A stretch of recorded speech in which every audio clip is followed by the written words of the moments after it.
Murgatroyd, you're watching CRV World.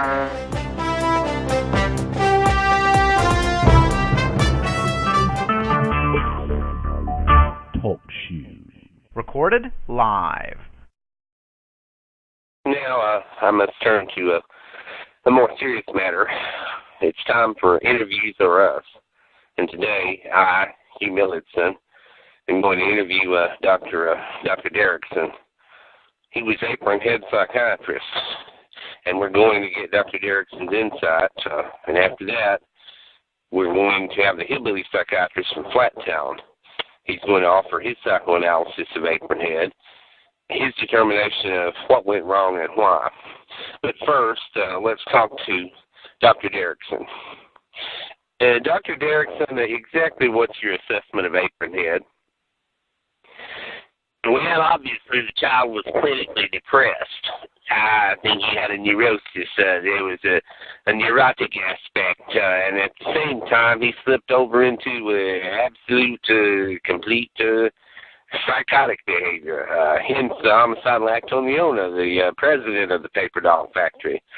And then the self-immolation when APRONHEAD doused himself with gasoline and then lit himself. There was this incredible destructive act. He wanted to go out with a bang. He wanted to go out big. He wanted attention, and he got the media attention. The catastrophic debacle with the paper doll factory burned down and all those poor people out of work. And even more disturbing than all of this is the psyches of all the little children who bought the flashy paper dolls. Now they're going to be impacted by this terrible, dreadful act. I fear that the flashy paper doll is forever tainted.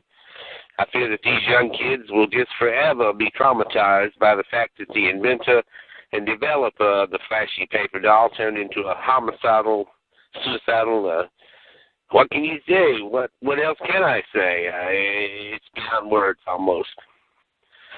Well, thank you, Dr. Derrickson. I can see this is a difficult time for you as it is for all of Murgatroyd. The loss of the paper doll factory. I worked there as a youth directly across from Vincini Cosmetics. The loss of the paper doll factory will have a tremendous economic impact on the area. Fortunately, there are plans, as all of our listeners are familiar with. Fudiki Hiramoto, the Japanese business magnate, has made plans to reopen the paper doll factory, and there will be new jobs brought to Murgatroyd. So at least we have all of that to look forward to.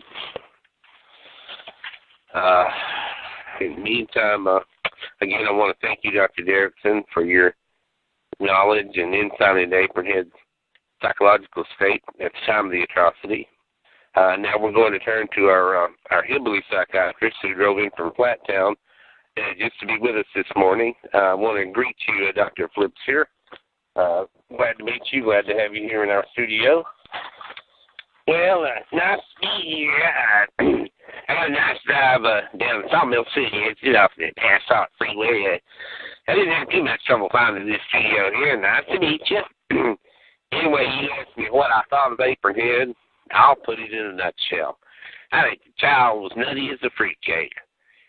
I mean, they went to his apartment. What did they find? A shrine to JFK. He had pictures of Kennedy on the ceiling. He had pictures of Kennedy on the wall. Hell, there was Marilyn Monroe bigger than Dallas. A poster, a 6-foot-tall poster of her right next door to JFK. And what do you have on the VCR? One Marilyn Monroe movie right after the other. I don't know if the child watched them over and over. Hell, that might be what drove him crazy. It's like he was obsessed with Kennedy. He worshipped Marilyn Monroe, and obviously he was obsessed with this little paper doll thing. If I'd been able to get him in my office and spend more time with him, I believe I could have gotten into the depths, into the bowels of APRONHEAD's mind. What can I say? It's a done deal now. He's gone. There's nothing left but ashes. Well, I think there might have been some charred remains, but what can I say? That Dr. Derrickson has not so eloquently already said. I mean, all of Flattown and Murgatroyd are traumatized by this thing, and hell, we may be weeks or months getting over it. But I'll say this.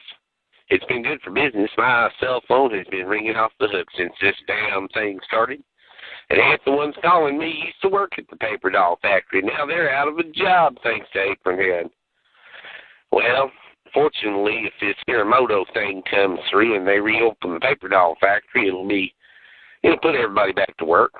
It'll stimulate our economy, as they say. And all this trouble and trauma has definitely stimulated my economy. I think all of you kind listeners out there, if any of y'all want to come by for a 30-minute session, I got a comfortable couch. The coffee pot's always on. All you got to do is call. I can't give you my number on the air. Just pick up the phone book. I'm Dr. Flipsher over in Flat Town, and my office is easy to find.